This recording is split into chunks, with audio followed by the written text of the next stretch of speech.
Full house, love it. Another great day. Got out there in the heat, right in the middle of it, right in the thick of it, hottest part of the day. We need it. It's been great. We've been spoiled a little bit by this camp. Our 9:30 practices have been fantastic. It's been about, averaging 75 degrees, partially overcast with a little breeze. So good to get a little heat. We got some good running in at the end. The guys were good and wet afterwards. We had the cooling trailer. It was active today. So guys taking advantage of that. I got in there too. The metal benches are probably the best part of it. So pretty fantastic. But what do we got? Questions? You guys made a lot of changes after you set the 53-man roster. What did you feel like was most important, significant about what you did? Yeah, I just really feel like we owe it to this team to look. We looked across all the league and kind of compared it to the roster we had, and we've been talking about challenging our roster, from the beginning. And so, really started off with the secondary room, and so that was a place that we really wanted to see if we can start, trying to get a look at a lot of guys. The guys that were here, Deshaun, DiCaprio, Lamar Jackson, all those guys, they did a fantastic job showing who they are. We know who they are. We know what they look like, and it's going to be a long season, but we wanted to make sure we got eyes on a lot of people to see who could help us this year. To go back to the hottest part of the day, do you plan on having afternoon practices, or are you going to mostly be in the morning? Well, we'll be right around noon. That'll be kind of our general practice time now as we go. Again, playing 1 o'clock games, so getting out there, just feeling what it feels like, So taking advantage of that, and also just giving us the morning to do our normal, game week prep type of thing. John and Isaac from the waiver claims. What do those guys bring to this team? Am I talking about them? The waiver guys that the waiver claims. We still have to go through the whole process of the physicals and all. That's why I'm just checking on if I can talk about those guys right now. If we announce them, we're fine. Yeah. Okay. So again, Keenan Isaac, guy that I was around last year as a rookie, has a lot of great agility.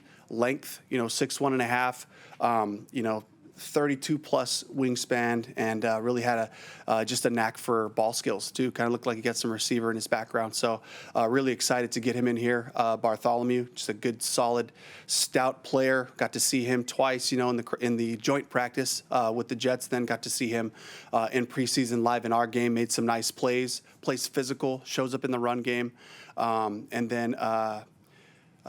Tariq Castro Fields was the other one from the Commanders, another guy with just the measurables, the foot quickness, the play strength, things that we're looking for. And I'm glad to get those guys in and kind of see what they look like for us. Do you envision, if you had to roll it out today, is Michael Jackson first man up opposite Horn? It looks like that right now, but again, adding these guys, kind of hopeful to see what they can bring to us, and see how quickly they can assimilate into our system. Michael has experience in this scheme the last couple of years in Seattle, so he's fully aware of what's expected of him from a scheme standpoint, and he's the right style of player. He's exactly what we look for. He shows up tough and physical at the ball. He's got speed, he's got size, all those things, and just an accountable guy. I can't remember him not being out of practice very much in my time in Seattle. A guy that likes to work. David, it seemed kind of unusual to claim 3 guys at one position off the waiver. I mean, are you concerned about the cornerback position right now?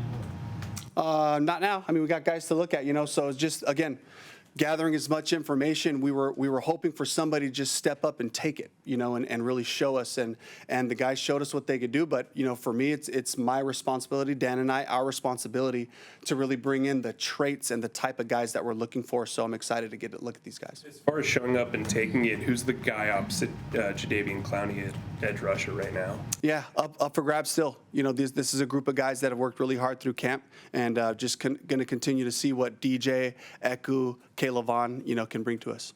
With Bartholomew, how much was he on your radar before joint practice in the preseason game, and what, if anything, did you see that stood out during that time?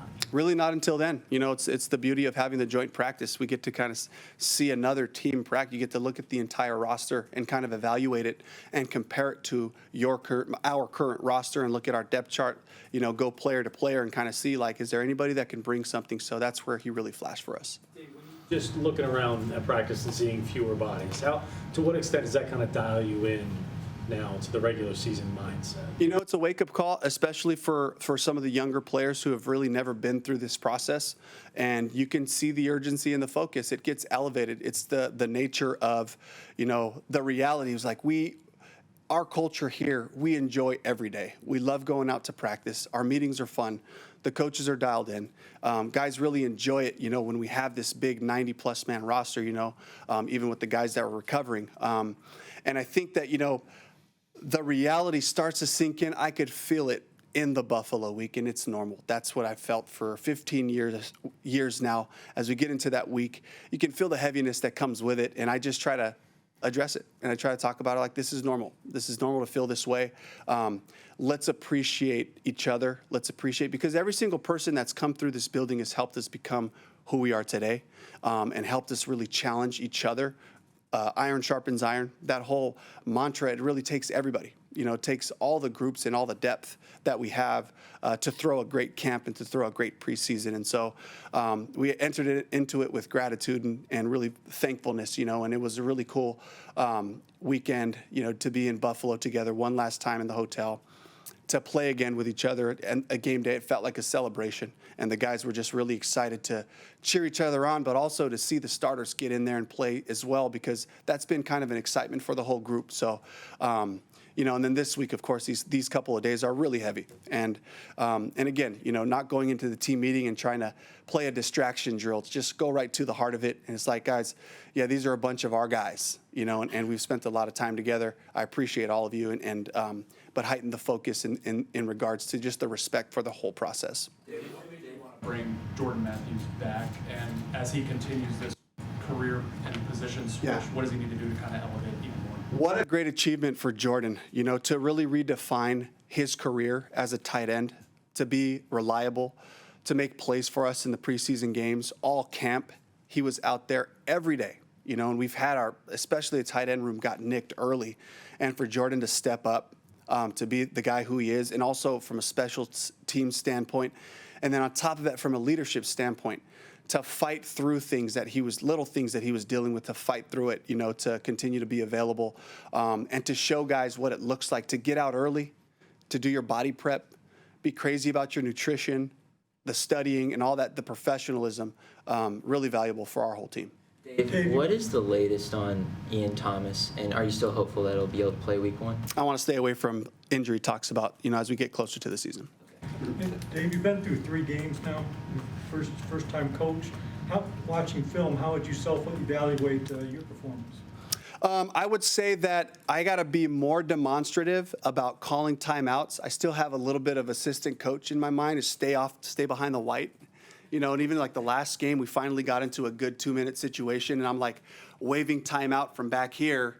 And, you know, the officials were nice enough to kind of come over and say, hey, you kind of got to throw a fit and come out onto the field to get our attention. We're looking at the receiver and the line. I'm just like, okay, rookie moment for me.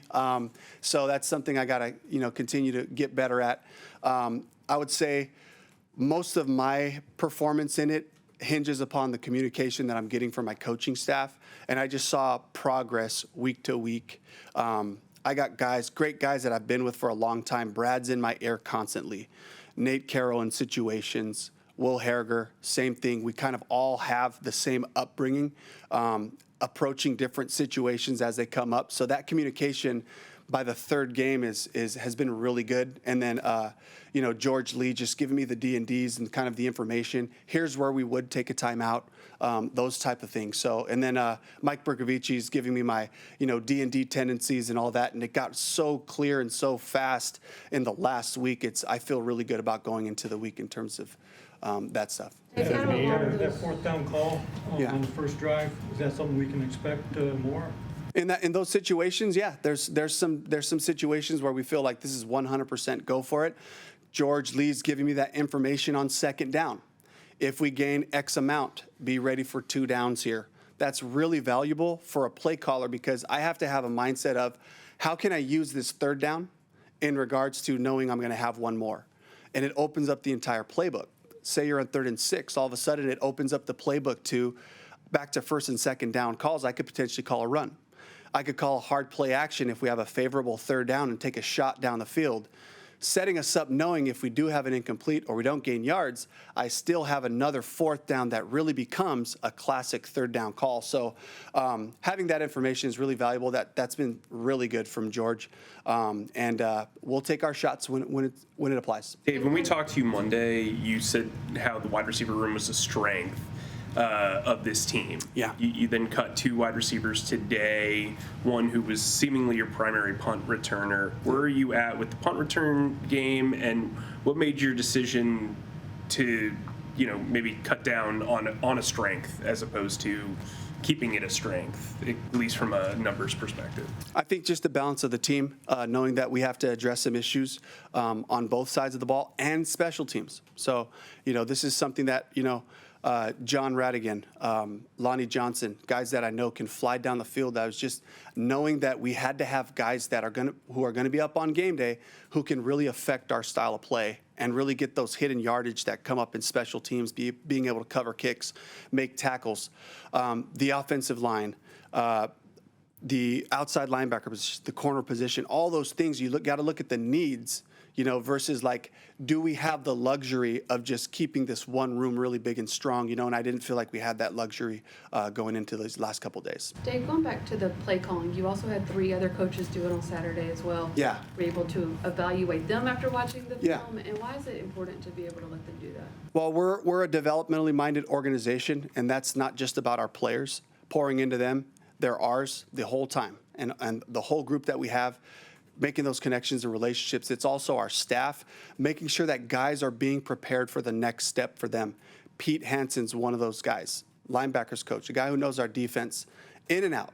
And to be able to hear Pete in his soothing voice, very calmly communicating the plays, getting them in early to our linebackers so they could make the calls. It was a fantastic experience there. It frees up Ajero to mix it up with other positions, and something that like all of us as play callers really like we miss is being in those rooms. Like I miss the days of coaching the receivers. It was kind of mayhem on game day. You're getting subs and all that stuff, but it's cool to be able to enter back into that for us to get eyes on everything else. Jonathan Cooley, our pass game coordinator, these titles come with responsibility, and it's an ascension of where his career is headed, is to be a defensive coordinator at some point.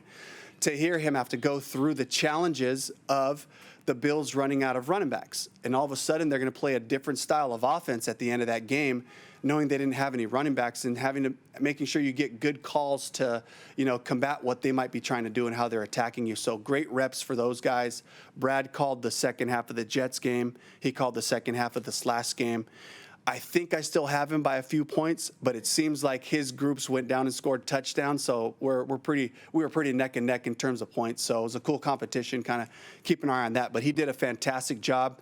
He had some difficult, situations in there that he had to kind of negotiate. So I was really, I'll say proud of the guys. They're fantastic coaches, but at the same time, it's just the strength of our staff and the guys that we have.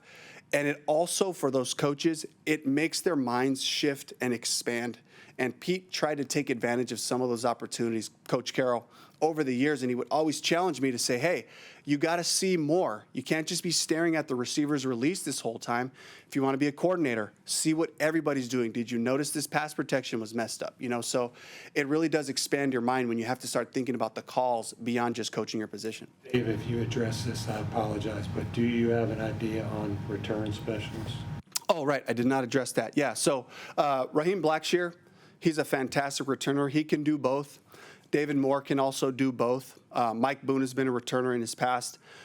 So those are some of the guys that we're really counting on. And, for us, the value, Amir, again, I got to commend Amir for the work that he did and had some nice returns in the last game. And we had to look at the whole unit, the coverage units and everything like that to factor in our final roster. Did that group collectively, or did one of them give you the assurance, and not that it was an easy decision, Right. but that if you did let Amir go, you were okay there?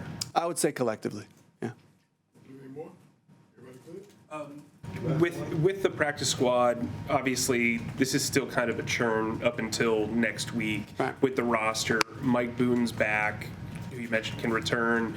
Do you expect there to be a lot of back and forth between the practice squad and the main roster over the next couple of days? I can't say that for sure.